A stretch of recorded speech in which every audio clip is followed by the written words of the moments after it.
you're not making as many decisions as you think that you are. Most of what you call deciding, the way you respond to difficulty and the way you handle discomfort or the way you show up on any ordinary Tuesday, that is not decision making. That is a script that your brain wrote years ago, and it runs automatically without your input. And here's the uncomfortable part. That script is creating, it's building your future right now today in moments you are not registering as important. So the decision that will define the next years of your life probably happened last week and you didn't even notice. Not because you weren't paying attention, but because your brain had already taken it off your plate. And that is what we're talking about here today. Not the big decisions, not the life-changing ones, the ones that you would lose sleep over. I mean the ones that you're not even aware, you don't even notice you're making them. So let me give you a picture how this actually plays out in our lives, in my life. So imagine somebody building a business, call him Alex and not Gwen, running a small team, smart, motivated, clear on his goals. And then there's some patterns. So when a difficult conversation needs to happen with a client, a supplier, someone on his team, he finds a reason to delay it, not to avoid it permanently. Oh, just not today. And, there's always something more pressing, emails to read. And when things get slow and uncomfortable, when the work requires sitting with a problem that isn't immediately resolved, he reaches for his phone, just for a minute. And when the weekly planning session comes around, the one where he actually needs to think about where his business is going, it gets bumped up a bit again. Just because there's always something more urgent. And none of these feel like decisions. They feel like reasonable responses to real-life circumstances. But your brain registers every single one of them. And at maybe year 1, 2, 3, the business, it is running as it has been shaped entirely by what Alex has been consistently avoiding, not his goals or his intentions, but by the patterns of the small choices that ran underneath both. And this is not a discipline problem. This is also not motivation. It's a neuroscience problem. So here's what I want to show you today. First, your brain categorizes decisions very different from the way you would categorize them. And this is why this gap is costing you more than you realize.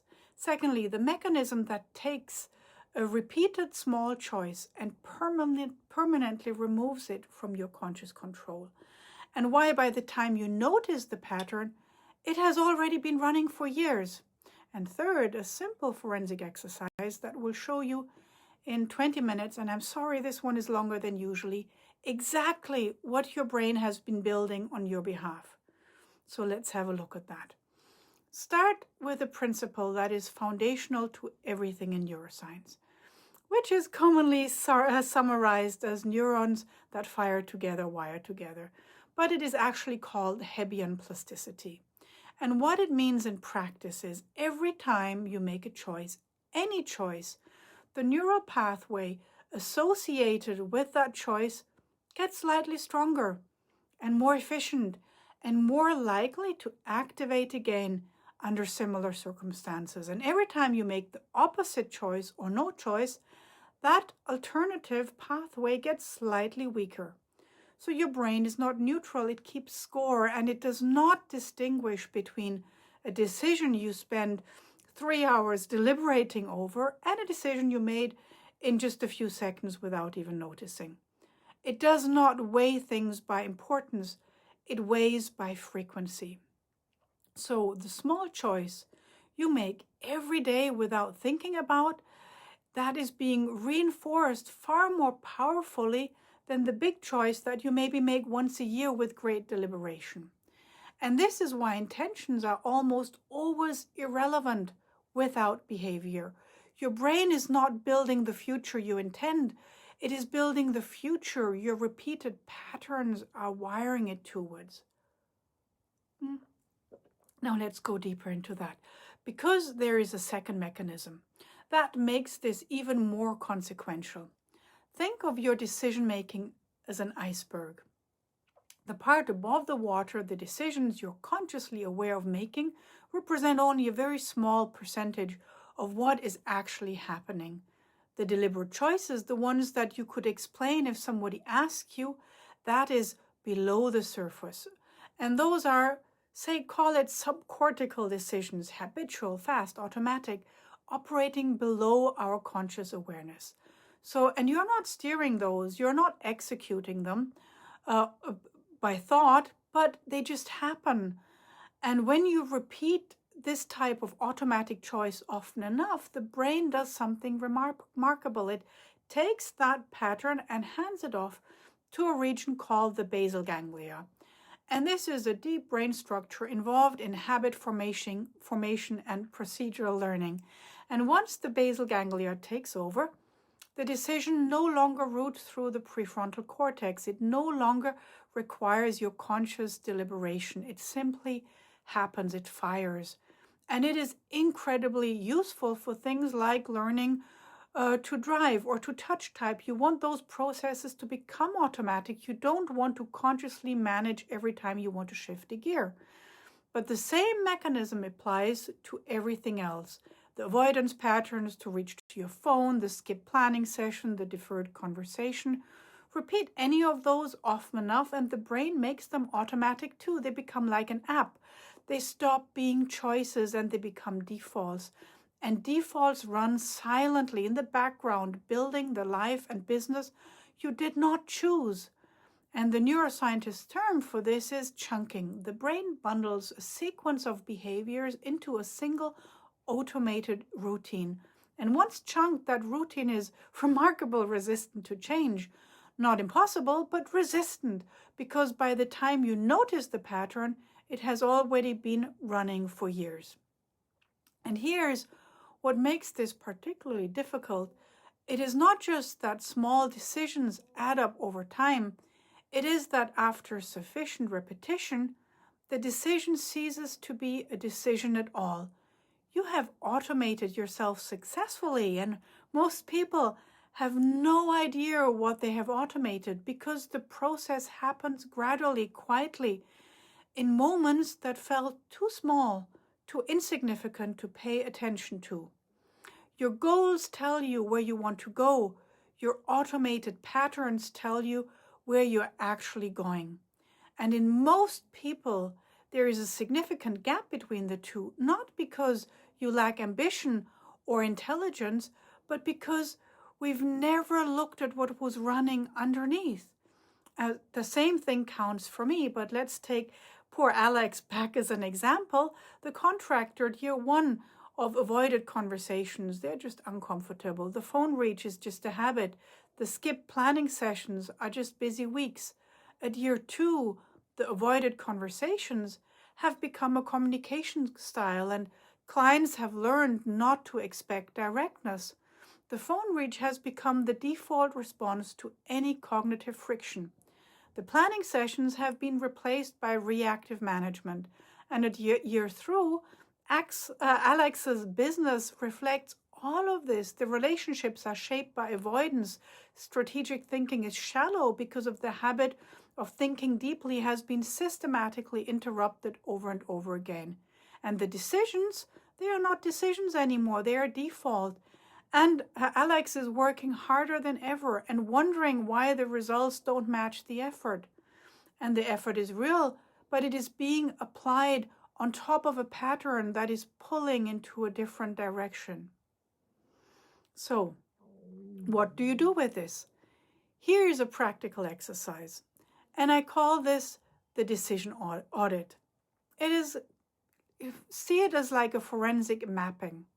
So here is how it works. And you know I like pen and paper. Don't use your phone or a laptop, really paper. And think and reconstruct yesterday, hour by hour, not the big things, but the small things. What did you do when you felt resistance? When something uncomfortable came up, a task or a decision, something boring, what did you actually do? Did you engage with it, or did you find a reason to push it away and move past it? And can you be radically honest here with yourself? What did you reach for when things got slow or uncertain or boring? What is your default when you don't know what to do next? What did you skip, defer, or abbreviate? The thing you told yourself you'd come back to. The conversation you decided that wasn't urgent. Or the thinking time you traded for something way more immediate. Map 10 of these, just 10 from a single day. And then ask one question. If this pattern runs on for the next 12 months as it is, unchanged, what will it create for me? What business, what life does it produce? Is it what you intended? Did that pattern produce what you really want? And again, radical honesty is what you need for this work, because the pattern doesn't care about your intentions. It just runs. And here's what most of us find when we do this exercise. The pattern is not random. It has a shape. It has a very consistent direction, and that direction is not always or even often aligned with what we say where we want to go. And the gap is the most important information that you have, because you cannot change a pattern you cannot see. And now you can see it. If you are an ambitious professional or business owner, your decisions, they're your business. And it's not just the big ones, and not just the ones that are life-changing or strategy sessions or big, important decisions, all of them, and including the small ones that you don't register as decisions at all. Because those are the ones, those run most of the time. They run your life. And your goals are the destination you have written on a map. But your small daily decisions are the road you're actually traveling. And most of us, we spend years wondering why we haven't arrived without ever looking down at the road beneath our feet. So here's what I would love you to take from this. You are the architect. You are not a passenger of your decision-making or in your decision-making, even if it has felt this way. The patterns running underneath your conscious awareness, they were built by repetition, like building muscle in a gym, which means they can also be rebuilt by repetition. Different choices, different signals, a different script that you can write, but you cannot rewrite a script that you cannot read. And this is why this audit really matters, not as a productivity exercise, but as an act of reclaiming authorship. And your brain is capable of extraordinary things, but it needs direction. And that needs to be conscious, deliberate, and repeated.